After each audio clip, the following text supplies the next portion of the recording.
Welcome back, everyone. We are headed into a wonderful scene here where our crew has trepidatiously walked through a corridor and into something. They're not sure what it is. No, it's not. Not safe. What it... Fair assessment, fair assessment. You guys see a little bit of a room, and then more so of a room with varying different levels and many different pathways that appear before you. This shadow of something that started to show itself casts a shadow, and then that shadow begins to glow as you guys look beyond and see a massive slug that is glowing radiance. It is a radiant slug, also probably morphed a little bit by, the electroplasm and everything else that gets drained into the sewers down here. And you hear this deafening tone as it goes across, this slime seeming to smear parts of its path as it sizzles and radiates a little bit in glow before deafening into darkness once more. Professor, not Danielle. Professor, you begin to hear that lovely music again. As you begin to hear your host begin talking. Oh, my, here they are. Now, what are they going to do, ladies and gentle spirits? Going into... Oh, what was his name again? Oh, yes. The fans called him... He kind of reads off of a paper parchment. Based on the vote that we received earlier this week, the name of the snail today is... And I wouldn't mind gathering some name suggestions from our audience in the Twitch chat for that. So yes, definitely type in the chat if what you think possible names of this giant, radiant, toxic slug is. Professor, the rest of what you hear seems to be the host gearing you guys up and hyping you guys up for whatever seems to be coming up next. Ooh, I'm not exactly sure. They may be in a risky position, but we all know how these scoundrels work, ladies and gentle spirits. Am I right? It will be desperate straight soon enough. The little music and everything else kind of gives a little drum roll. Toxic slug names go. Yes. Somebody threw in the speedster. That's I like Speedy. You know? We have the speedster. We have Conroy. I just think of Leroy Jenkins for some weird reason with that. Leroy Jenkins. And Ezekiel Boyd. Oh my goodness gracious. I will let the players decide which one of these names it is. But in the meantime, as they decide that, Professor, you continue to hear aspects of the scene. being set before you with the host. A little bit of drum roll being given, hushed gasps coming from the audience, heckling as well being thrown in. They'll never make it! There's also somebody that's doing bidding and betting on who will die in the situation. They're doing polls on what the odds are for your guys' deaths. And your host says, before he continues, now the question is, will they find the extra items and helps within the space, the escape route, or will they go headlong into... I have to look at the chat to see what name that we decided. Which name do we decide? I don't know. Speedy, because that makes things more exciting. The speedster? Yeah. The speedster? Yeah, we'll use that one. Or will they go headlong into the speedster's sewers? And everyone starts clapping. And everyone gets a hushed tone as you go back into the moment. Now, this, for our players, is the point where we're going into a score. Most likely supernatural, probably. And will you guys go ahead and take your load for me, please? Depends where we're going. Are we going to the sewer? You guys are in the sewers. We're in the sewer. Oh. Definitely there. Oh. Yeah, I'll go heavy. I'm going normal.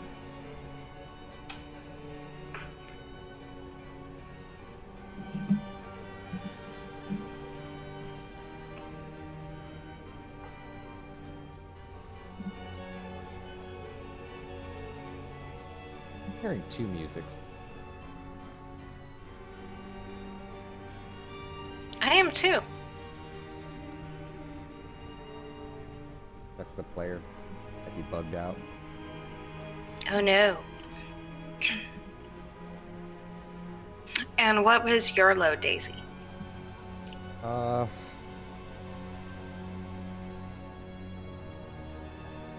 guessing normal. Oh. All right. Yeah, not with the slugs named Speedster here. Now that does bring up a good question, Professor. Have you told anyone that you were seeing any of this? Nah.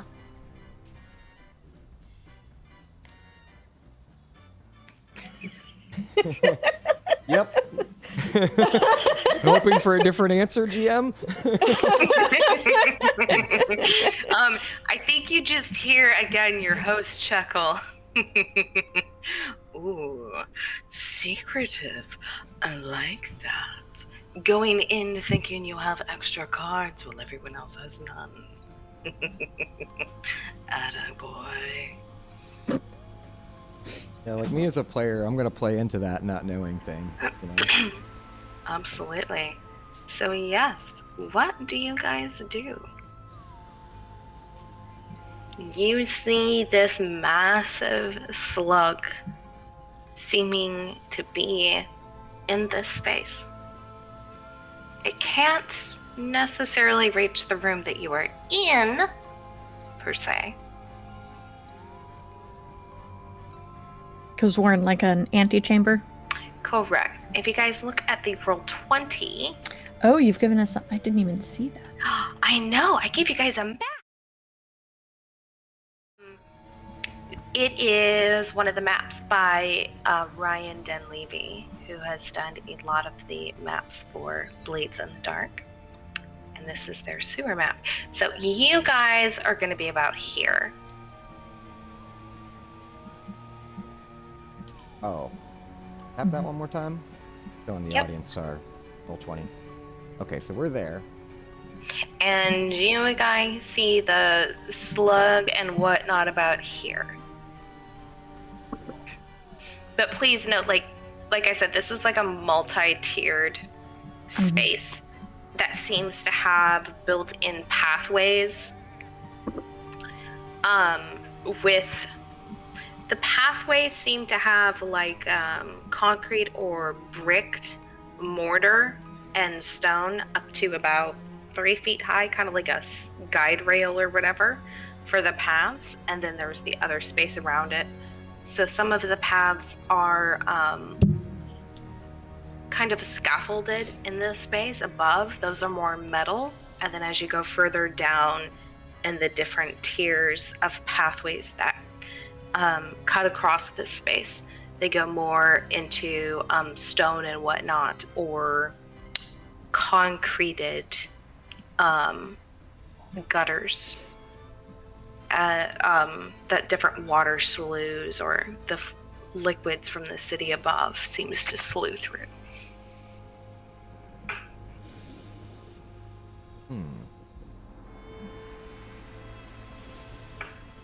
That case, Daisy is going to undauntedly step forward and hold a lantern aloft, peer into the darkness, and be like, look back. Me as a player, I'm a little confused. Are we to get past the slug or to the slug? You're not sure? The place behind you has been blocked off, seemingly by design, yet Professor is the only one who knows that and has not shared that information. Now you're in this other space. What you do with it is up to you. Well, we can't seem to go back. Ever onwards. Right. The Daisy just kind of just goes, then we shall.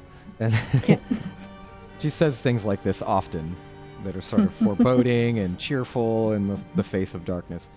But yeah, proceeds forward kind of dangerously.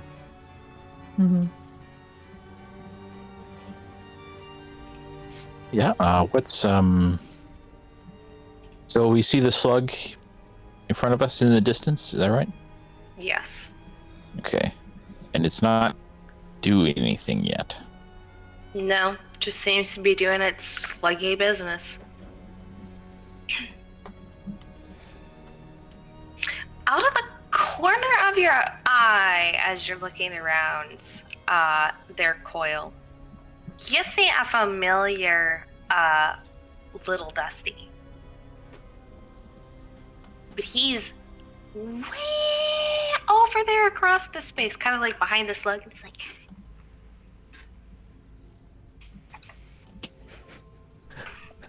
Of course you do. Yeah, I'll just, for the moment, I'll look around, see if we can find anything useful. Make me a roll. All right. Fortune or regular? I'm also going to be looking around. So if there's a roll for that, Daisy's helping. All right, Daisy is helping. There is some risk to this. Thinking like survey. Kind of what Yeah. I'm trying to go for. Does that sound right? Are we doing do you want to look and I'll assist? You're no good at survey, but yeah.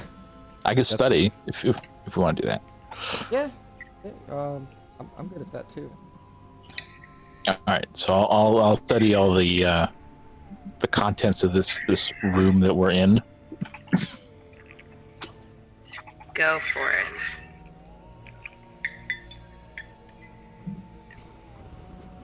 And you have the lantern with you. I'm going to say because you have the lantern, you're using... Daisy is also partaking in this. I'm going to say you're at risky standard. Yeah. And Otherwise, it would have been at risky limited based on lighting. Nice. Good start. Very nice. Good start. Very nice.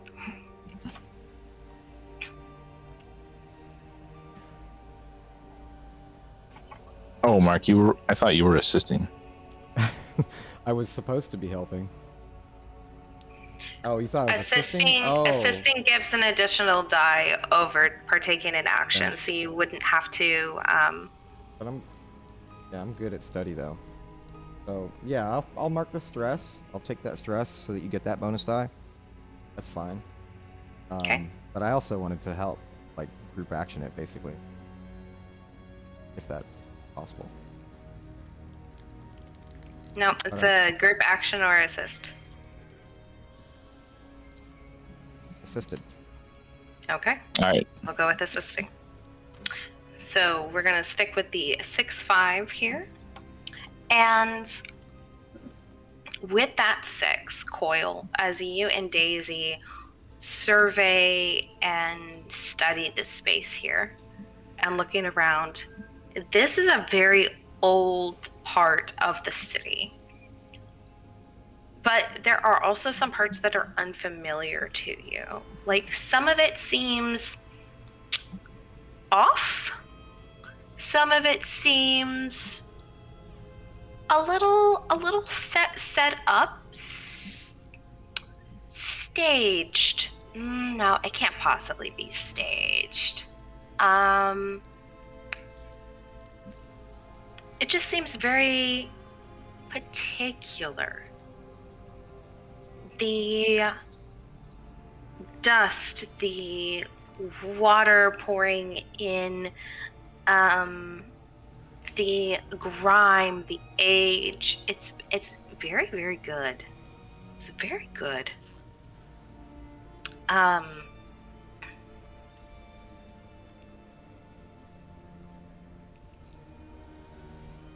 Yeah, almost seems staged, but that word is probably not something that's going to come to your mind. You see the speedster, or Speedy, we'll just call him Speedy for short. You see the slug, and there appears to maybe be more than one, but this is the one that is appearing. It seems to kind of gone down a well or something, or a hole that is in the space. What's dangerous here? Danger is definitely Speedy. You have never seen a radiant slug that has gotten to this size. Most of them usually are 6 to 8 inches long. They eat dead foliage and compost out at Jalen Park. Maybe when you were a kid and you went to visit the Museum of Natural History through the Ministry of Preservation, you may have seen one of these specimens kind of like in a jar that seemed to have been bigger, that was like preserved in glycerin, but like you've never seen one of this size. This thing is massive and probably very, very ancient. You also spy, because of that 6, you spy a little more light coming from several different places. You see light that appears to be coming around one corner into a room, where some boxes and chests and things are. You're not exactly sure. Maybe a storage room of some sorts. And then that's kind of off to your right. And then more so where Dusty was, you definitely see Dusty. Daisy, you also see Dusty. You also see a old marquee sign that is down here above the tunnel that Dusty seems to be standing nearby. It's not lit, but it's essentially like exit or this way to tunnel, kind of a thing with like the little arrows and everything down. Again, very staged, yet word doesn't come to your mind. I am mentally giving you information out of character with that. Sure. So we don't find anything useful in the room here. You guys find another hood for the lantern that you guys are holding. You find rations, a few bits and bobs, a hard hat, sort of a helmet, a couple of broken or unusable lanterns that seem to be stored here. Nothing else really that seems to be useful. Don't forget, you do have your items that you did pick up in the previous room.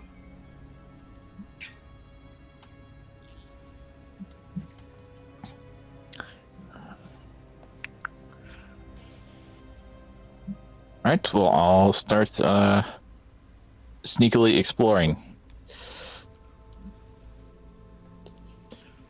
Yeah, Daisy stays back for that one. She's not going to go spelunking through the sewers very well, I don't think. And I think that's really not her MO. She's more like hide in the shadows, wait and see what you find. She's like, yes. She's kind of like whispers it to herself. She's like, find out. Now that does bring up a good point, Daisy. You do have selected on your sheet ritual. What ritual does Daisy know? Yeah, that's the downtime thing, so I don't know if I can use it right now, but... Daisy already knows that ritual. Is that something that you would like to possibly discuss out of character now, or just utilize a ritual or something now? And we can discuss the other one later. I might just swap the ability out for something else, because I get to use it very often, but I think about it. Okay.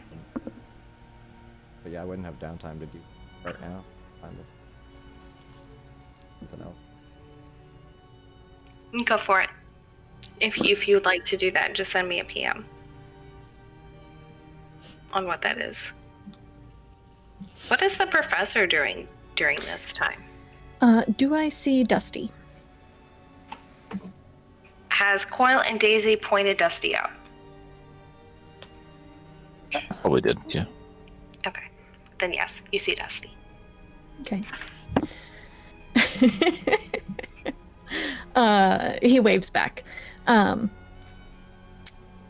then he says, well, I don't much like the idea of picking a fight where we don't have to pick one. And he kind of just walks off, like, around the edge of the room. So, like, keep putting as much distance between himself and the hole as possible over towards Dusty.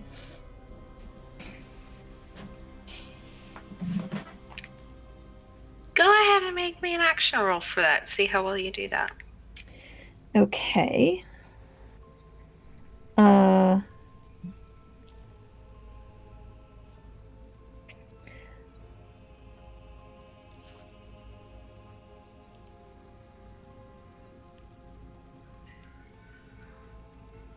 Yeah, I guess I am trying to do it sneakily. The best way to phrase it is how would your character go about doing this? I mean, he's mostly just walking. He's just walking the perimeter of the room. He's not even... Okay. Like, he is like sticking to the perimeter. He's not trying to draw attention to himself, but also he's not a particularly sneaky kind of person. Like, I imagine you can hear his shoes clicking on the stone floor.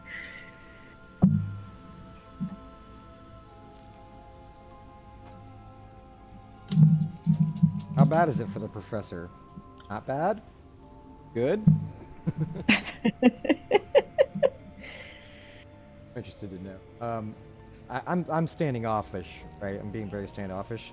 Kind of like, I probably would follow behind the professor a little bit too, and just kind of see what they see.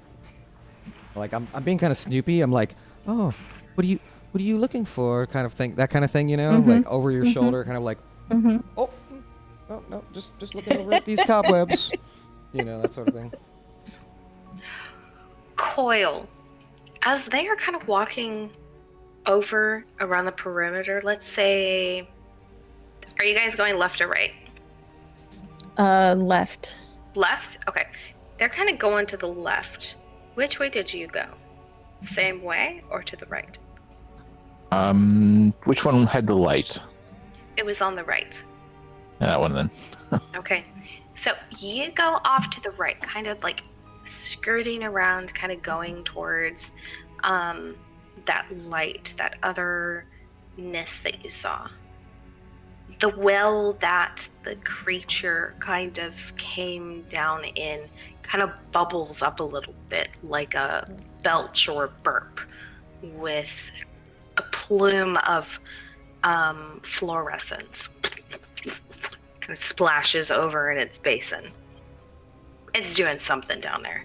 But as you're kind of distracted by that and you're looking at that to verify that it's not coming back immediately, near your feet, a snake kind of comes out and slithers and attacks you. What do you do? All right. I guess I will attack it back, and Go for it. and slice at it with the aforementioned gunblade. All right. What's position? Risky standard. Okay. How about the fine weapon? I would put it up to great. All right. And yeah, my ability may come in. We'll see.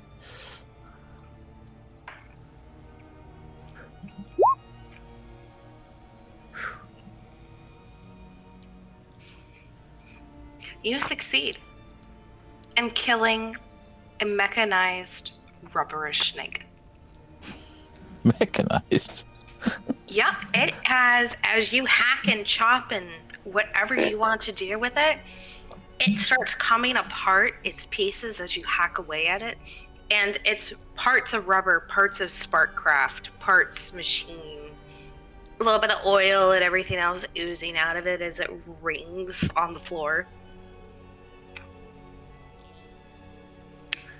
Professor, and you'll hear a collective "oh" from the audience as this discovery is made by Coil, based on the audience.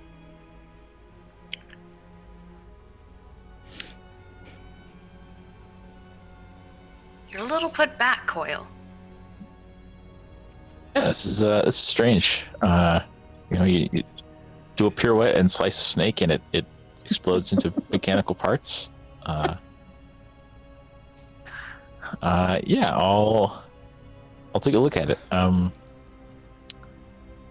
so we were kind of sneaking, right? And then we hear this clanking, something like. Yeah, maybe. Sneaking. Right. Walking quietly. Right, we were walking. and yeah, it's just kind of like, pling, pling, pling. You know, like what was that? Like, Exactly. oh, Coil's not with us. Daisy just kind of tugs on your arm to like be like. What? Something back there. Where's Coil? You just see Coil across the way past that well fountainist thing, and he's just like holding up pieces of a what appears to be a snake at first, but as you're looking across at him, he's kind of like perplexed at it as it like starts to spark and like twitch and then just goes limp. Ah, they're fine. They have that blade of theirs. Yes, I didn't hear the gun go off. Good.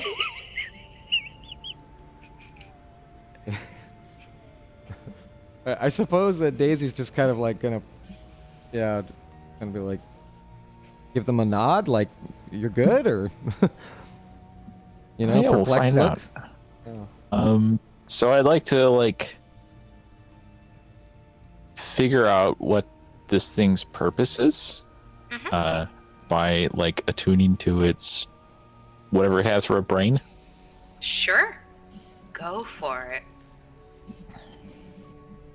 Attune to it. Give me that. I have a devil's bargain for you. Of course. What do you got? And what was the consequence from the last one too? But You're gonna make noise, and the slug is essentially gonna start realizing that something else is here. You can resist that if you wish. nah, that's no fun. I'm gonna go ahead and add a 6 o'clock to the sheet here, Fancy. and I'm going to add a tick. Getting found out. Actually, I probably should make sure that that nameplate is viewable. Give me 1 second.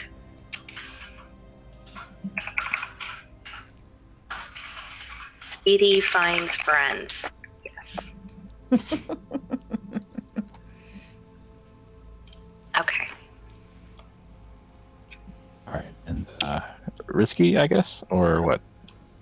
It's risky standard here. The devil's bargain is that this attunement, it's going to attune back. Sure. Alright. In that case, I'll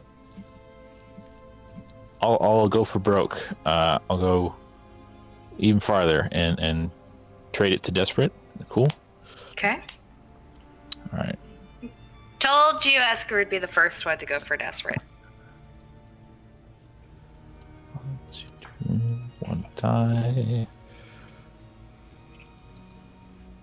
Oh, how could this happen? Oh no. Oh no. How could So- this happen to me? Yeah, what I'm hearing right. I'm going to describe what happens first with the devil's bargain, and then I will tell the consequence.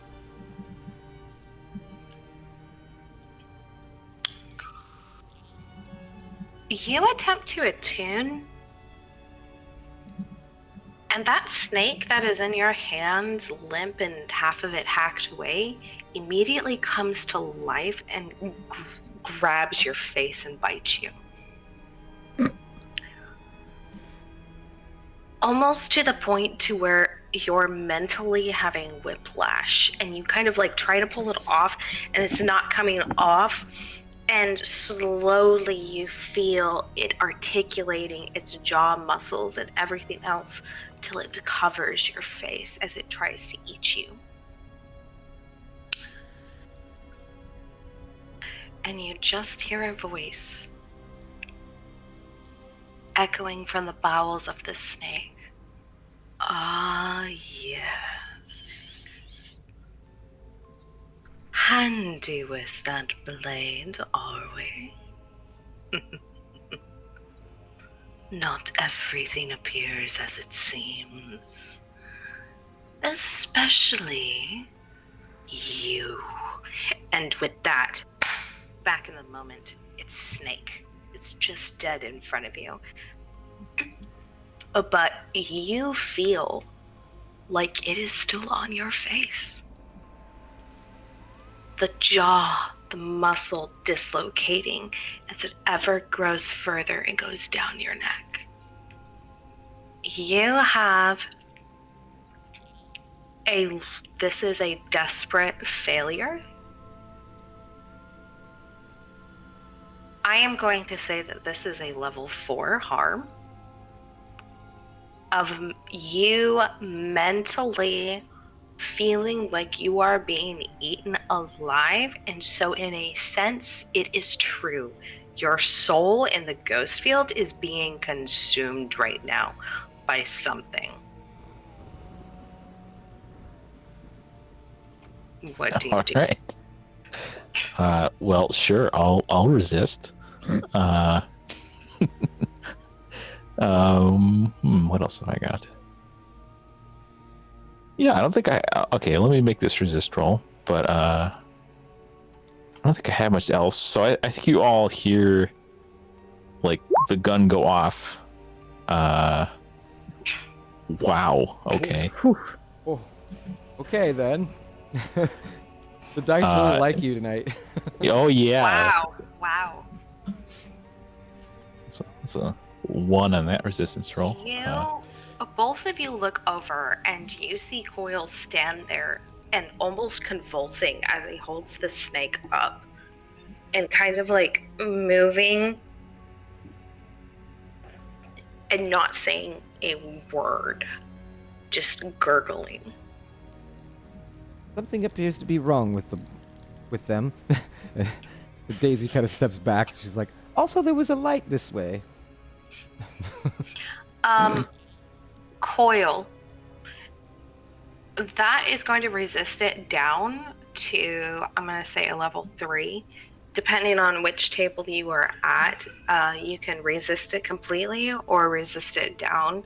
I'm going to say because this was a desperate failure, you're going to be able to resist it down, but not fully.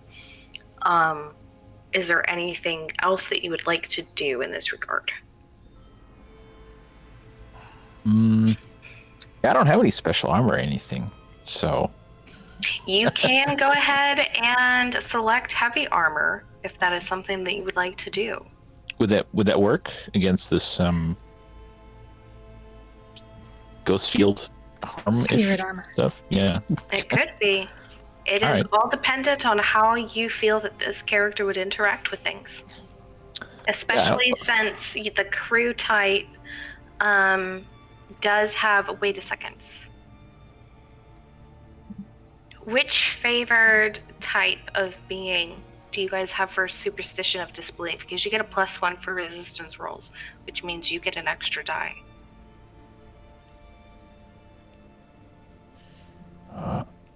Okay, so I'll roll that in a sec. I don't know if we ever decided which type of entity. Or actually, do we do ghosts? It says you gain +1d to resistance rolls against the terror of seeing a supernatural entity manifest. Additionally, choose a favored type of being. Due to extensive study and encounters, you are immune to terror when interacting with your favorite type and gained increased effect to all actions, including direct interaction with your favorite type.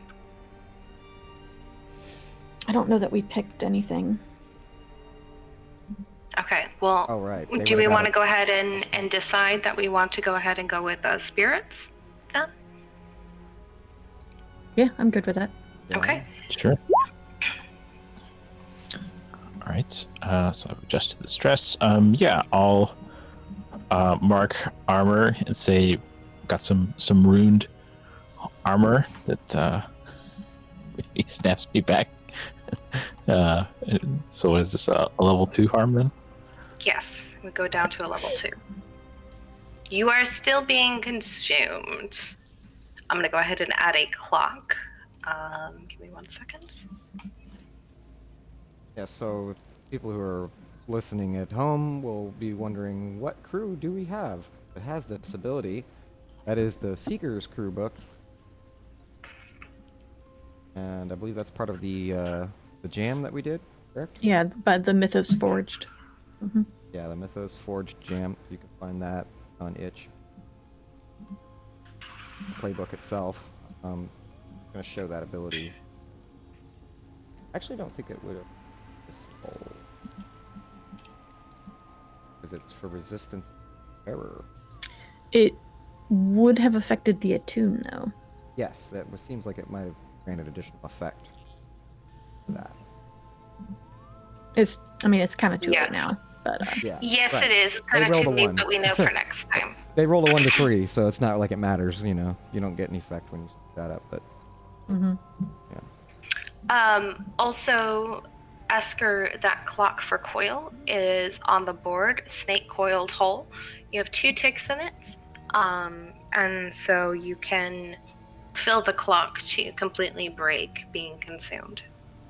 You are partway there by your resistance as well as utilizing your armor to try to break this.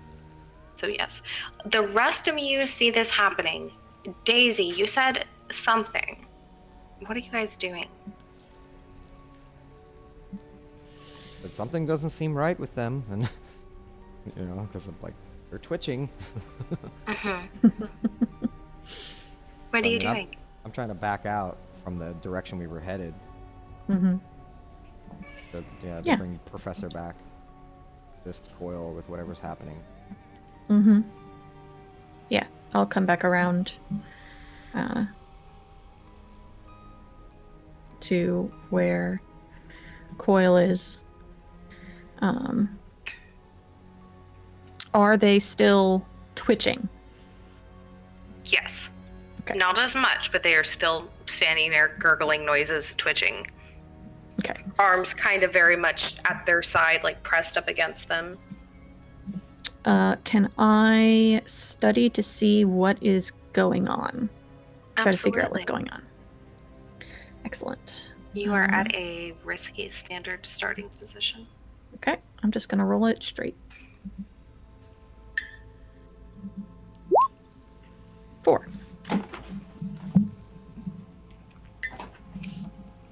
So partial success.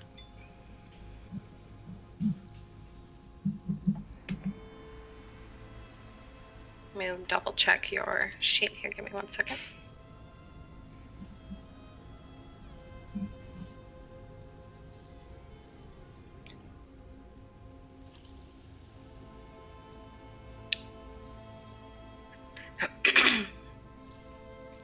Whether it be of some ability of yourself or in combination with drinking from the goblet that you drink up from, you see not just part of the snake that Coil is holding. You see a ghostly form that is much, much bigger than it. That is leaning, it's kind of slithered on the floor up to the part where the Coil's holding that little piece. And the whole mouth and everything else is slowly going down Coil's body and consuming him. You can't see all of it, but you do see like edges of its presence there.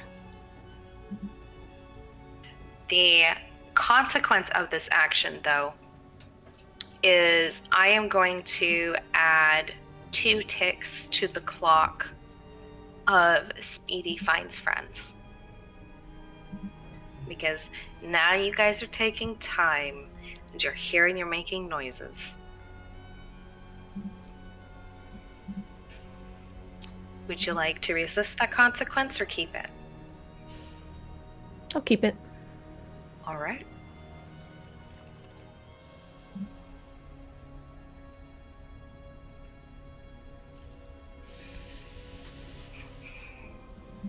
Do you tell this information to Daisy?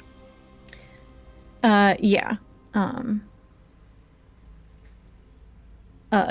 Daisy can easily see Yorath is like looking at something that maybe she doesn't necessarily see. And he like traces the outline of it with a hand. And says, "Do you have a ghost blade on you?" Oh. Start patting my gown, like. Right. Ghost blade? And I look at it kind of like inquisitively, like. This'll have to do.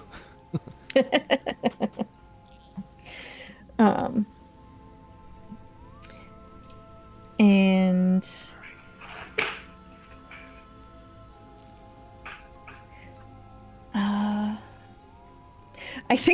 I don't think he takes the blade from you. I think he kind of just like points like to a spot in the air, is like right here. Just give it a good stab. He's pointing at the air. Right. But I have 0 skirmish. Right. Oh, Daisy's not good at this either, but Don't forget, you as a character can almost justify any action to be used here. So if it is a ghost blade and you are a whisper. You very well could use something else, such as a tune or another ability, to go ahead and make this roll. Oh, I didn't know that I had a ghost blade. That's why I just kind of pulled out a blade and said, "This will have to do." Yeah, this will do. You can say no, and I can come up with one. It's fine. I don't want you to mark off your load for something. That's my idea. No, I'm fine with marking the load off and handing you my item. I think it's hilarious, though. It's like, I'm not going to use somebody else's. I'm not going to use my own load. I'm going to use somebody else. Oh, and I'm going to have them do the action, too. I'm just going to point. Yeah, I mean... Yeah, throw some helping words in there, the assist. Yeah, that's actually what I'm like, where? And, stabbing, and I'm like...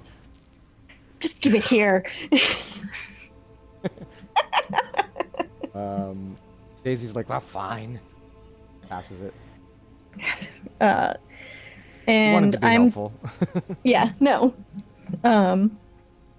And I am going to attune in an attempt to find the weak spot, I guess. A soft underbelly. A soft underbelly, yeah.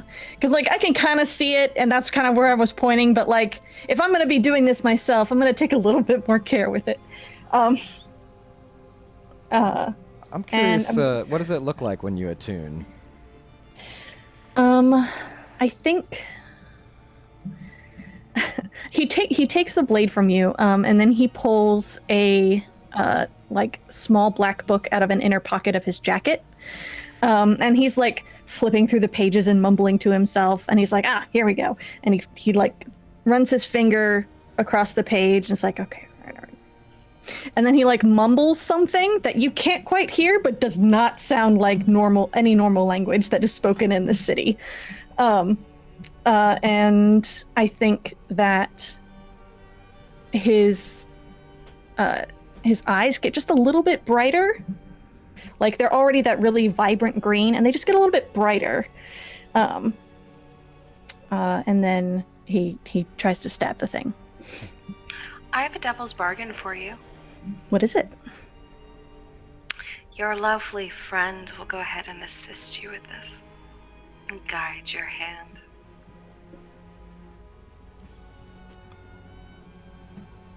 Nah. No, thank you. Okay. I am going to push myself. Yeah, I was actually looking at your sheet, and I was like, actually, you're really good at this. Yeah. I didn't know that, but my character would have, so I think my character would pick up on the mumblings, Mm-hmm. and understand what you're doing, and then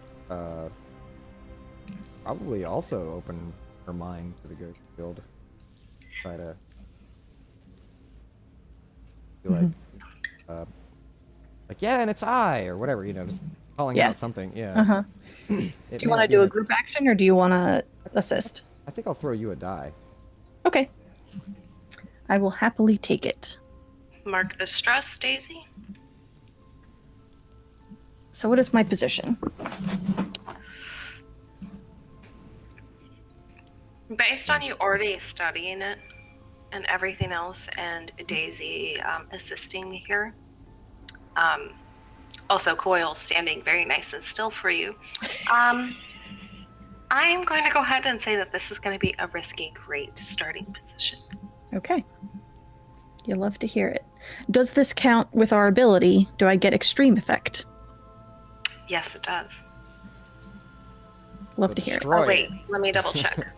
You gain a +1 increased +1 to effect. resistance Yes. and increased effect, yeah. And yes. So it would be extreme. But I get splattered with ectoplasm.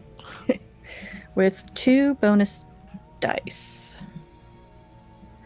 And here we go. Yeah, that's a 6. Needed that last one. Very I good. did. Very good.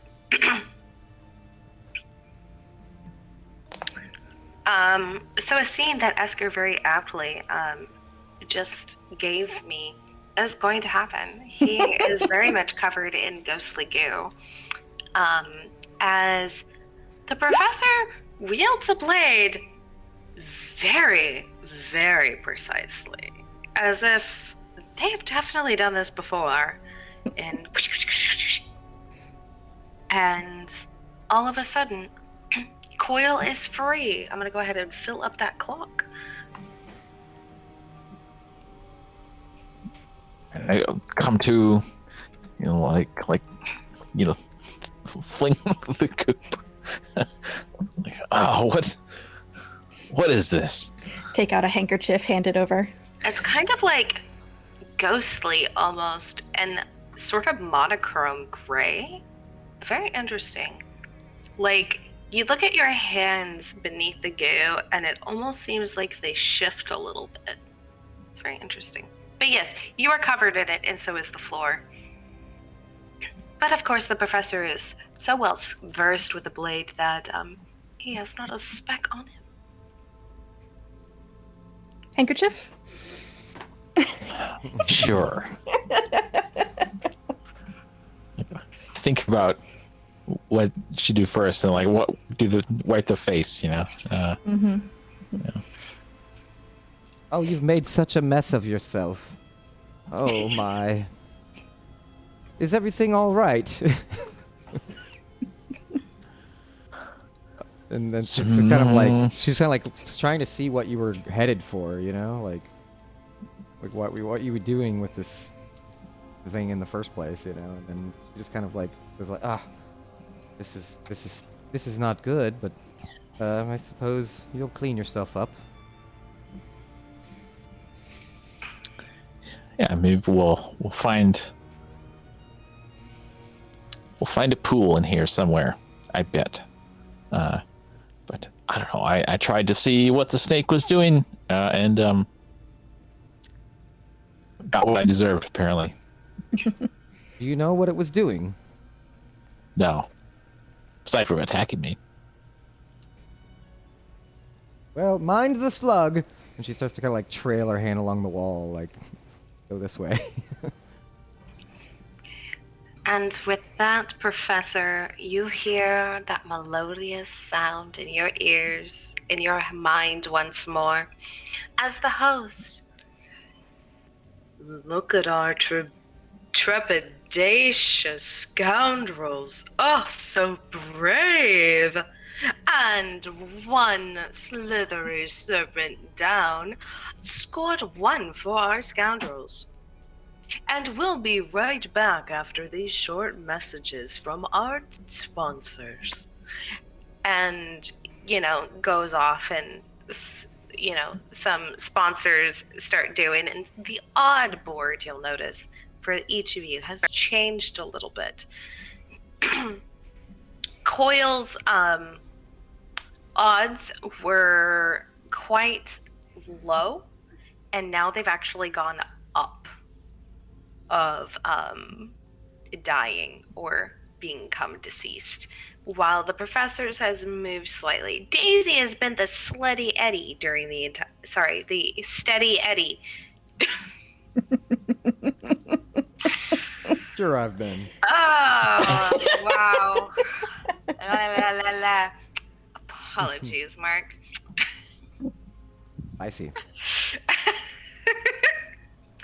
And I think that is where we're going to go ahead and go to our second break of the evening, because I obviously need a moment of break for my voice so I don't make any more errors in judgment.